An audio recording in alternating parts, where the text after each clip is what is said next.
So it's time for us to talk about something that I've had a hunch about for a while, but I always felt a bit afraid to say. I'm sure there are potential major repercussions for what I'm about to say because people could take this out of context, but even with that being the case, I still feel I need to let you guys in on this because it pertains to your improvement as a player. The problem is, people have been lying to you. Hell, we probably said the same exact thing before, without really thinking it was a big deal either. But it is a big deal, and that's why I'm going to be exposing this lie today for you, so that you can actually start winning more matches. But what is the lie?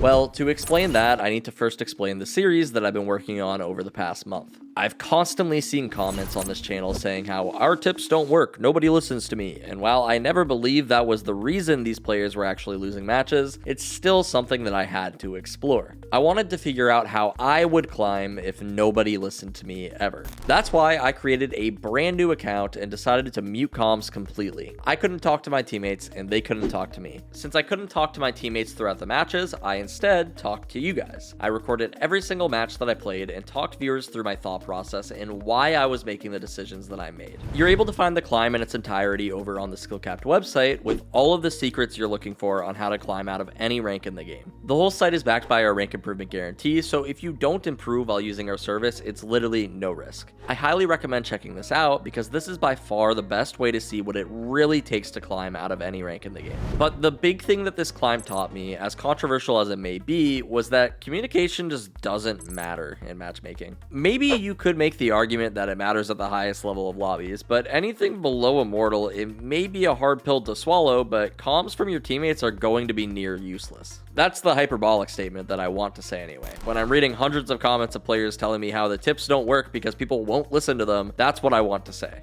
The real truth is, communication matters, but not in the way that you think it does. The reason I say this is because you have access to an unbelievable amount of information on your own. All you need to do is look up at the corner of your screen to access it. To prove this, let's do a little exercise. Take a look at the start of this round and the positioning of my teammates. I have comms muted in this round, which means that you do too. Let's start out with my Chamber, Phoenix, and Breach. What do you think their intentions are for this round? If you had to guess, what do you think that they want to do in this round based off of their positioning? To me, this very clearly looks like these guys want to go A. They're all hugging the spawn barrier right in front of the path to A. They don't need to communicate anything for me to infer that they likely have intentions of pushing A. Sure, the round may develop over time, but going off of this information that they've given me, I should be prepared for them to push A.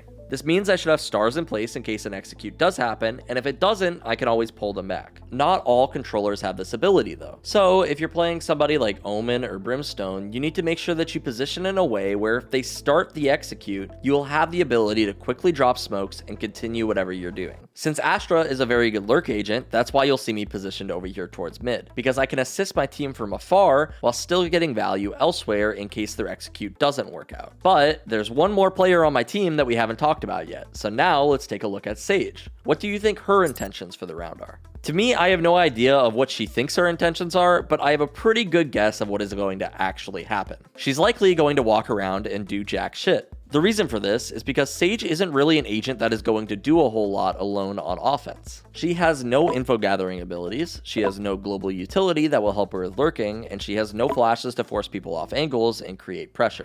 She would be much better off with our team where she can wall off the entrance to site, slow down the retake with her slow orbs, or heal teammates who take damage. I didn't need Sage to tell me she was going to be useless this round, I was able to put that together myself. But the big thing here is rather than asking her to adapt, I adapted myself. Even though Astra is a strong lurker, my team needs another body right now. This Sage is likely going to hurt my lurk anyways, so it just doesn't make sense for me to be here. That's why you'll notice I immediately peel off and go to regroup with my team. Now, although Sage should have been the one to do this, she's clearly demonstrated that she doesn't understand her role that well, so trying to get her to adapt just doesn't make much sense. If I were, say, a YouTube commenter, I'd probably just complain that Sage wouldn't listen to me, but that doesn't actually get me any closer to ranking up. You have to be the one to adapt to your teammates because you are better than them. I promise it needs to happen this way because they will likely not be good enough to adapt around you. Now that the round has progressed though, let's pause again. I want you to tell me from looking at the map, what do you think is the next step now? Well, if you're paying attention, you'll notice our Phoenix has ulted onto site, so immediately when I hear this, I should be throwing down smokes. This is a situation where comms can be helpful. If Phoenix tells me before he ults, I can make sure that my smokes are timed better. But it doesn't take a rocket scientist for me to look at the map and see my Phoenix needs smokes. Not only that, it also doesn't take a rocket scientist to look on the map and see that my Phoenix needs help.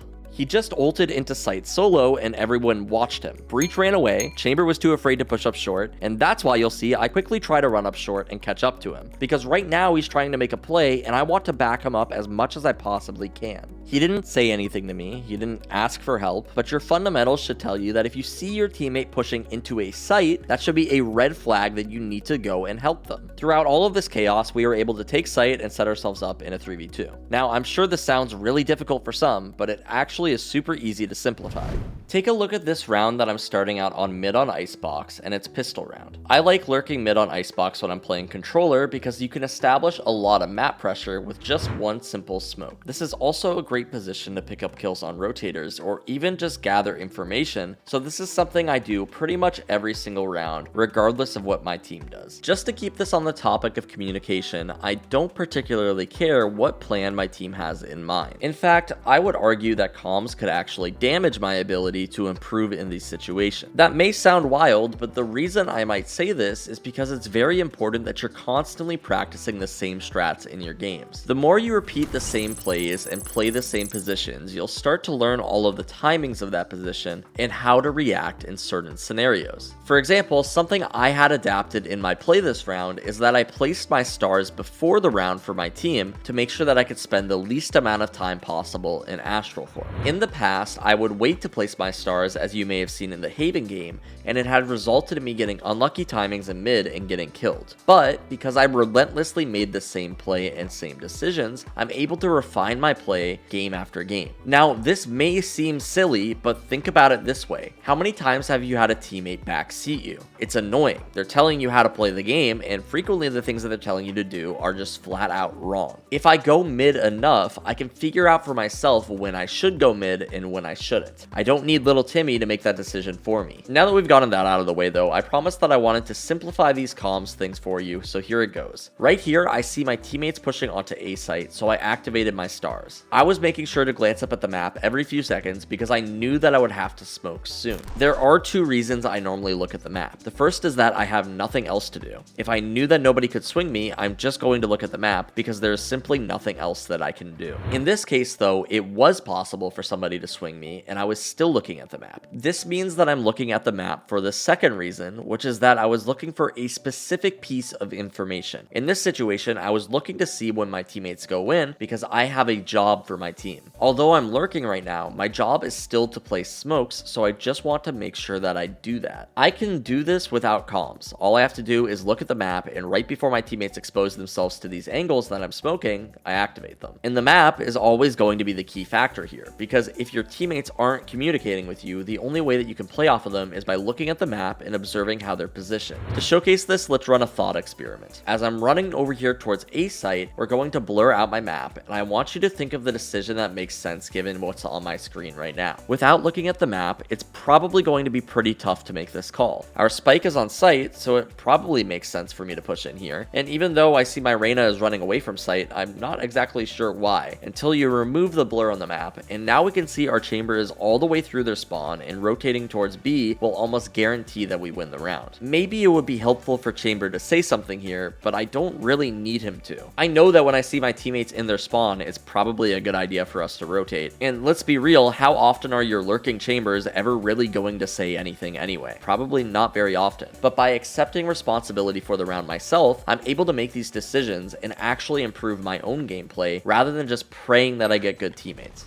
Chambers in kitchen. And Reyna's there. One enemy remaining.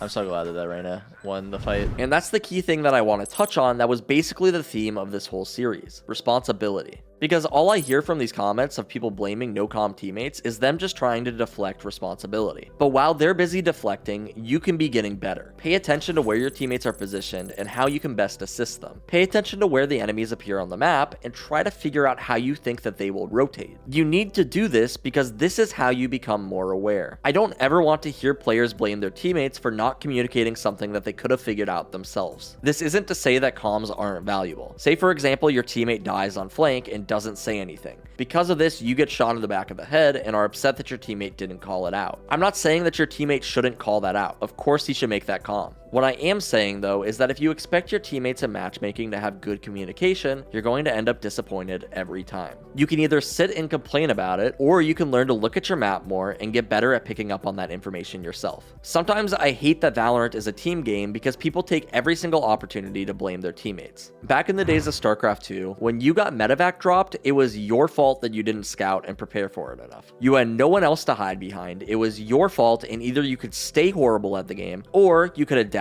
and make sure that you never got caught off guard again. I get it. It's hard to be aware of what's going on in the round or the steps that you need to take to win the round. If you're really new to the game, watching this video, you probably are wondering how players are able to think so many steps ahead. The honest answer is, it just takes time. Accepting responsibility for your rounds will speed up the rate at which you improve, but at the end of the day, it's still going to take time. After 2 years of playing this game consistently, while almost always being in the top 1% of the community, I was able to make this climb in just 30 hours of playtime. I kid you not, some players that we've had contact us for coaching have less than 30 hours played total. Listen guys, I believe it's possible for anybody to climb to at least Ascendant, even playing semi-casually, but you've got to put in the hours. You've got to learn what the agents in the game do and how the maps are structured. You've got to learn how to move your mouse and what guns you like and what guns you don't like. If you have less than 100 hours in the game, how do you expect to compete against people who have not only thousands of hours on Valorant now, but they've been playing Counter-Strike for the last 20 years? Take it from me guys, I got placed in Iron in the beta. I remember when the game came out, it took me 2 games to unlock Omen, and then my first game ever playing Omen, I got queued versus Ninja. As arrogant as I was ready to kick his butt, only to realize that I had been playing League of Legends for the last 10 years, and he had been playing FPS games professionally for the last 10 years. I got crushed. It wasn't even close. But over time, I played the game more, and I got better, and more importantly, I recognized that I sucked. I'm not saying I'd stomp on him now, but I definitely hold my own. It takes time, and for me, it took a few acts to hit Diamond the first time, but I think if you really follow the courses at SkillCapped, we can help you do it faster. But my main point is that stuff isn't going to happen instantly. Let's talk about something that I also feel I proved during this climb though, which many players will talk about endlessly. I honestly don't feel like your agent pick matters all that much. We brought it up a little bit in the previous video for this series, but listen to the stats for this Astra climb. On Breeze, a map where people believe that Viper is the only playable controller, I won 6 out of my 7 matches. The match that we lost, we actually had 2 levers. That's just one map though. On Icebox, another map that felt a bit clunky for Astra, out of 11 games, I won 10 of them. On Haven, out of 7 games, I won 5. And going down the list, the only map that I actually had a negative win rate on was Ascent, which is actually normally my favorite map. So what do these stats say? Well, obviously there's no way I could technically prove it, but to me, basically what this says is that the agent choice didn't really seem to play too much of a factor in the outcome of the game.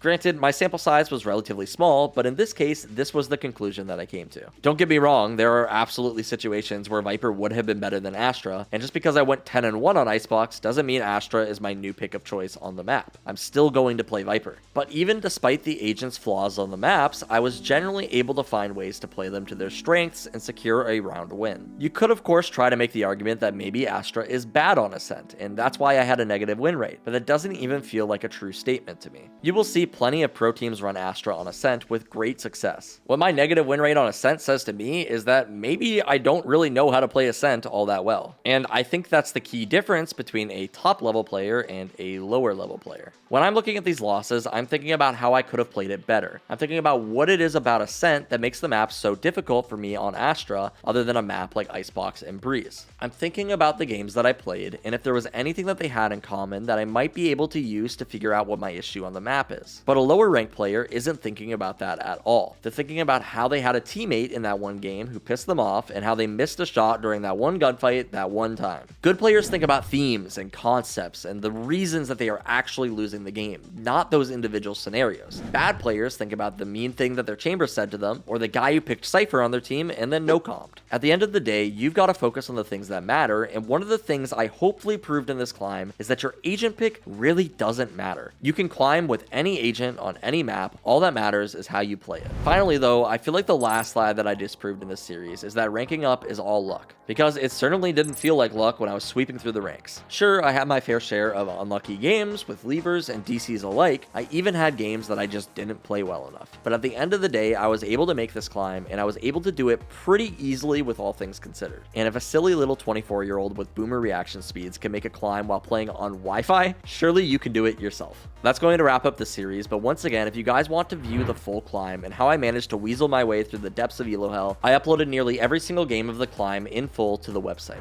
Since I couldn't talk to my teammates, I took the liberty of talking to you guys and letting you know my thought process throughout each and every round. By watching me during the climb, I think that you'll find that I play the game in a completely different way than you do, and it results in me taking less risks and clutching out more rounds for my team consistently. You see, the key thing is, in low ELO, you have to play the game completely differently than you would in high ELO. Just trying to mimic high ELO players will only hold you back. This is exactly the type of thing that we teach here over at SkillCapped. So what are you waiting for? We've got a link below for you to check it out, and other than that, my name is King, and we here at SkillCapped want to thank you all for watching. We'll catch you in the next one.